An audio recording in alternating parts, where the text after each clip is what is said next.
ഇന്നൊരു Sunday vlog ആയാലോ? Sunday ആയതുകൊണ്ട് തന്നെ ഇന്ന് ഡ്യൂട്ടിക്ക് പോകണ്ട. അതുകൊണ്ട് കുറച്ച് ലേറ്റ് ആയിട്ടാണ് എണീറ്റത്. എന്നിട്ട് ഫ്രഷ് ആയി പല്ലൊക്കെ തേച്ചിട്ട് നേരെ സിറ്റ് ഔട്ടിലോട്ട് പോയി. അപ്പോൾ ഇന്നലെ രാത്രി നല്ല മഴയായതുകൊണ്ട് മുറ്റം ഫുള്ള് നനഞ്ഞു കിടക്കുമായിരുന്നു. പിന്നെ അതൊക്കെ കൊണ്ട് കുറച്ച് നേരം അവിടെ ഇരുന്നു. പിന്നെ നേരെ റൂമിൽ വന്ന് ബെഡൊക്കെ ഒന്ന് സെറ്റ് ചെയ്യാമെന്ന് വെച്ചു.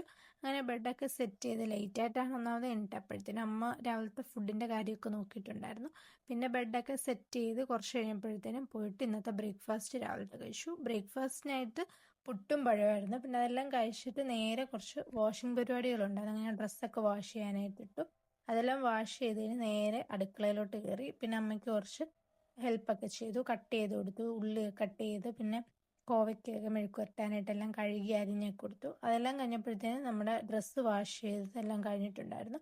പിന്നെ അതെല്ലാം എടുത്ത് നേരെ ടെറസിലോട്ട് പോയി കുറച്ച് ഉണങ്ങിയ തുണിയെല്ലാം പെറുക്കി. പിന്നെ നമ്മൾ വാഷ് ചെയ്ത് കൊണ്ടുപോയ തുണിയെല്ലാം അവിടെ വിരിച്ചു. അങ്ങ് തുണിയെല്ലാം വിരിച്ചിട്ട് നേരെ താഴെ വന്നു. താഴെ വന്നിട്ട് ഞാൻ കുളിക്കാമെന്ന് വെച്ചു. ഞാൻ തലയിൽ ഹെയർ ഓയിലും ഫ്ലാക്സ് സീഡ് ജെല്ലൂടെ മിക്സ് ചെയ്താണ് തേക്കുന്നത്. അപ്പോൾ ഓയിലും ഫ്ലാക്സ് സീഡ് ജെല്ലും മിക്സ് ചെയ്ത് ചെറിയൊരു മസാജൊക്കെ കൊടുത്തിട്ട് നേരെ കുളിക്കാൻ പോയി. അങ്ങനെ കുളിയെല്ലാം കഴിഞ്ഞ് വന്നിട്ട് ലഞ്ച് കഴിച്ചു. ലഞ്ച് കഴിഞ്ഞപ്പോഴത്തേനും ഒരു മൂവിയൊക്കെ കണ്ടിരുന്നു.